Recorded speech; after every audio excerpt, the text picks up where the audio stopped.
Was getting rid of Saddam Hussein a pretty good deal? These are the fundamental questions of our time, these foreign policy questions, whether or not regime change is a good idea or a bad idea. I don't think because I think the regime change was a bad idea, it means that Hussein was necessarily a good idea. There's often variations of evil on both sides of the war. What we have to decide is whether or not regime change is a good idea. It's what the neoconservatives have wanted. It's what the vast majority of those on the stage want. They still want regime change. They want it in Syria. They wanted it in Iraq. They wanted it in Libya. It has not worked. Out of regime change, you get chaos. From the chaos, you've seen repeatedly the rise of radical Islam. So we get this profession of, oh my goodness, they want to do something about terrorism, and yet they're the problem because they allow terrorism to arise out of that chaos. Thank you, Senator. Hugh Hewitt, go ahead. Wolf, the question of whether we should be Wolf, the question of whether we should be toppling whether we should be toppling dictatorships is asking the wrong question. We should be defeating our enemies. So the problem with defeating Senator, we're going to get to you. Wait your turn. We have 2 hours debate. We'll have plenty of time. Let Hugh ask his question. Well, but let me explain. The focus Senator, should please, be on defeating our enemies. So, for example, Senator, a regime you'll we have should plenty of change opportunity. Hugh, is go Iran, ahead. because Iran Go ahead, Hugh. has declared war on us. But we shouldn't be toppling regimes that are fighting radical Islamic terrorists and that are helping. These are the rules all of you agree to. Hugh, go ahead with your question. Mr. Trump, yes. We are talking about the most important thing. That's why it's heated. And it's, you're okay with Mr. Assad staying in power, but you're also in favor of winning. If he stays in power, Iran is winning. Hezbollah is winning. Iran is winning in Yemen. They are winning everywhere. If they're winning, how can we be winning? I think Assad is a bad guy, very bad guy, all right? Lots of people killed. I think we're backing people. We have no idea who they are. The rebels. We call them the rebels. The patriotic rebels. We have no idea. A lot of people think that they're ISIS. We have to do one thing at a time. We can't be fighting ISIS and fighting Assad. Assad is fighting ISIS. He's fighting ISIS. Russia's fighting now ISIS. And Iran is fighting ISIS. We have to do one thing at a time. We can't go, and I watched Lindsey Graham. He said, I've been here for 10 years fighting. Well, he'll be there with that thinking for another 50 years. He won't be able to solve the problem. We have to get rid of ISIS first. After we get rid of ISIS, we'll start thinking about it. But we can't be fighting Assad. And when you're fighting Assad, you're fighting Russia, you're fighting Iran, you're fighting a lot of different groups. But we can't be fighting everybody at one time. Governor Christie, is he right? Because if we step back, Iran goes nuclear. Is Donald Trump right? Well, I think we have to focus, Hugh, on exactly what the priorities are. And to me, what I've always said is that the president has set up an awful situation through his deal with Iran. Because what his deal with Iran has done is empowered them and enriched them. And that's the way ISIS has been created and formed here. ISIS is created and formed because of the abuse that Assad and his Iranian sponsors have rained down on the Sunnis in Syria. And so when we empower Iran, this is why this president, and when Hillary Clinton says her theory against ISIS will be just about the same as the president, then get ready for more unrest and more murder and more violence in the Middle East. We need to focus our attention on Iran, because if you miss Iran, you're not going to get ISIS. The two are inextricably connected because one causes the other. Senator Paul, let me ask you, you heard Governor Kasich say Assad must go. Do you agree? No, I think it's a huge mistake. I think regime change in Syria, and this is what I've been saying this for several years now. In 2013, when we first went in, I said, you're going to give arms to the allies of al-Qaeda, to radical jihadists? That's crazy. But the other thing I said is the great irony is you'll be back fighting against your own weapons. Had Assad been bombed when he used chemical weapons 2 years ago, ISIS would be in charge of all of Syria now. We have to have a more realistic foreign policy and not a utopian one where we say, oh, we're going to spread freedom and democracy and everybody in the Middle East is going to love us. Governor They're not Kasich, going to love us. mistake. Look,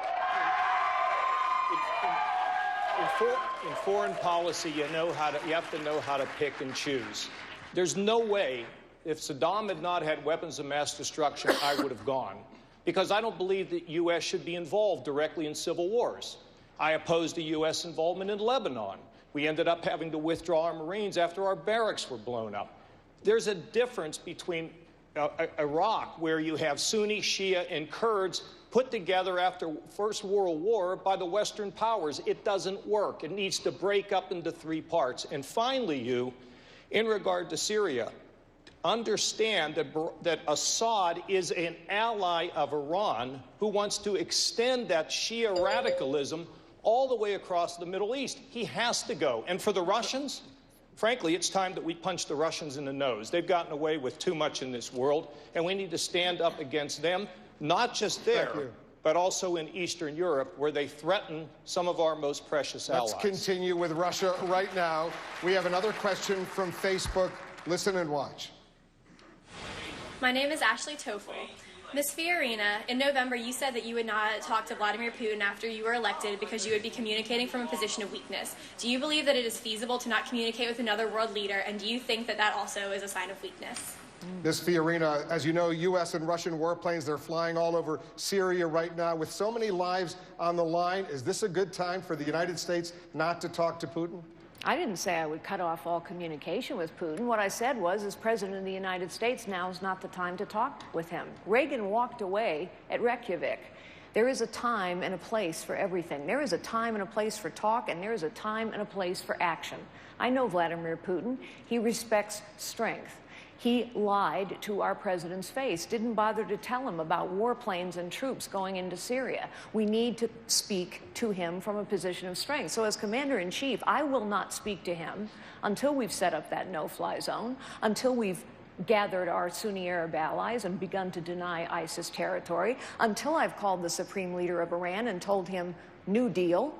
New Deal. We, the United States of America, are going to cut off the money flow, which we can do, which we don't need anyone's permission or collaboration to do. And I will not speak to him personally until we've rebuilt the Sixth Fleet a little bit right under his nose, rebuilt the missile defense program in Poland right under his nose, and conducted a few military exercises in the Baltic states. And let us remember one other thing. Hillary Clinton and Barack Obama are responsible for the growth of ISIS because they precipitously withdrew from Iraq in 2011 against the advice of every single general and for political expediency. It's not these people up here. It's Hillary Clinton. Thank you, Ms. Fiorina. Governor Christie, if the U.S. imposed a no-fly zone over Syria and a Russian plane invaded that no-fly zone, would you be prepared to shoot down that Russian plane and risk war with Russia? Not only are we prepared to do it, I would do it. A no-fly zone means a no-fly zone. Wolf, that's what it means. See, maybe because I'm from New Jersey, I just have this kind of plain language hang-up. But I would make very clear, I would not talk to Vladimir Putin. In fact, I would talk to Vladimir Putin a lot. And I'd say to him, listen, Mr. President, there's a no-fly zone in Syria. You fly in, it applies to you.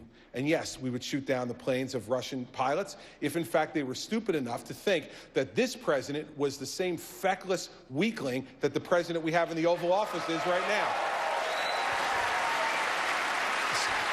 Senator Paul. Senator Paul, I want you to respond to what we just heard from Governor Christie. If there was a no-fly zone, you say that potentially could lead to World War III. Why? Well, I think if you're in favor of World War III, you have your candidate. You know, here's the thing. My goodness, what we want in a leader is someone with judgment, not someone who is so reckless as to stand on the stage and say, yes, I'm jumping up and down. I'm going to shoot down Russian planes. Russia already flies in that airspace. It may not be something we're in love with the fact that they're there, but they were invited by Iraq and by Syria to fly in that airspace. And so if we announce that we're going to have a no-fly zone, and others have said this, Hillary Clinton's also for it, it is a recipe for disaster. It's a recipe for World War III. We need to confront Russia from a position of strength, but we don't need to confront Russia from a point of recklessness that would lead to war.